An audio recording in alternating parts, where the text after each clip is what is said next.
Hey gang, today I talk with my friend Vince about mattering and legacy, about taking care of one's interpersonal creative monster.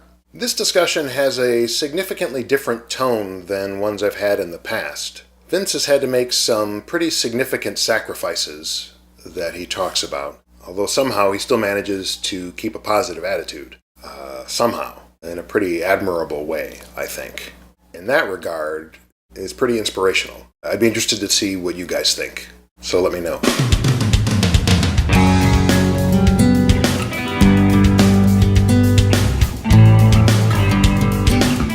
I was jobless. And I was thinking, I'm going to get picked up right away. I'm going to get a job right away. Didn't really happen like that. I didn't realize how really desperate it is out there for jobs. Yeah, you've had this single job for almost a decade. So. Yeah, so it was pretty rough. And then at some point, we were like, well, someone needs to, instead of paying for daycare, somebody needs to be home to take care of the kids. So I was Mr. Mom, but at the same time, trying to look for work. It's all about time, and time is one of those things where I just don't have a lot of right now.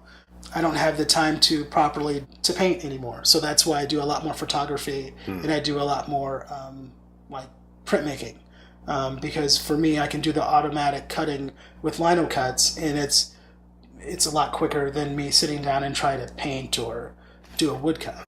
What changed for you that has constricted your time? I have 3 children under the age of 7, 3 girls. They've matured me in ways that I never thought I'd mature. Sure. But at the same time, as far as my artistic goals, those have gone by the wayside. Because now it's most of my time is really taking care of my children and trying to be a good husband as well. And in that, while you're doing that, there's a lot of sacrifice. So you're sacrificing things that you never thought you would ever sacrifice. And you're thinking that this is going to make you a better person for your children and a better person for your spouse. Mm-hmm. But at the same time, you're losing parts of yourself. Mm-hmm. I don't know if other parts are growing and you might pick up those other parts that you think you lost later, or if those are things that you never really needed in the first place, and you'll see that later, like somewhere down the line, you'll realize that the things that you lost, you never really needed. I don't know if that's the case or not, because I'm not quite there yet. Right. But it's still a relatively new right, and it's not. I'm not bitter or anything. It's just what it is. Like I've been lucky that I've been able to be. I'm pretty good at being a chameleon when it comes to my life.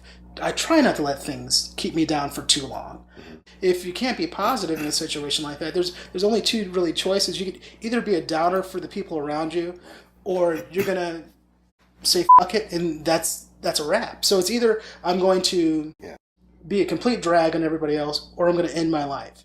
And I don't want to do any of those things. So my other choice is to deal with it and move forward. So my psychiatrist once said that in a lot of ways, for a depressed person, the medication is really more for the people around you, right, than it is for the person that's suffering from depression. Right, because it's not helping the person who's taking it. Right. Not as much as it is making that person bearable for everybody else. For everybody else, right. I know at my darkest point what it was like. And once I started climbing my way out, that's when I realized I didn't like myself. Yeah. I didn't like the people who I was like really hanging out with at the time. And I don't want to go back there. So I'll just choose to be like, this sucks right now, but it might not always suck. And if it does, if it does always suck, I'm just going to have to deal with it. Just deal with it the best I can.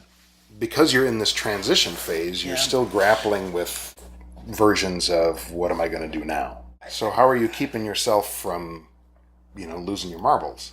I ride the wave. And sometimes that wave is me being like ultra father, or trying to be a better husband. And every once in a while, like a night like this, where I feel like, that sounds so weird. I feel like myself. Like sometimes I'm trying to be something more than I am, or different from what I am. And I don't have a whole lot of time now where I'm truly just myself, like comfortable with myself. Something's always falling by the wayside, but at the same time, some dreams will just be deferred. Doesn't mean that I won't get back to them. It'll just be at a, little later date. This is another talk about mattering, about legacy, with my friend Vince, who... I have another... I hate that. Fucking hate that. Why do I always do that? This was warm. I was warm. These hot lights. It's the flash. So when the halfway house, I'm sorry, what was it called? Jane Addams' Whole House. Whole house. Half house.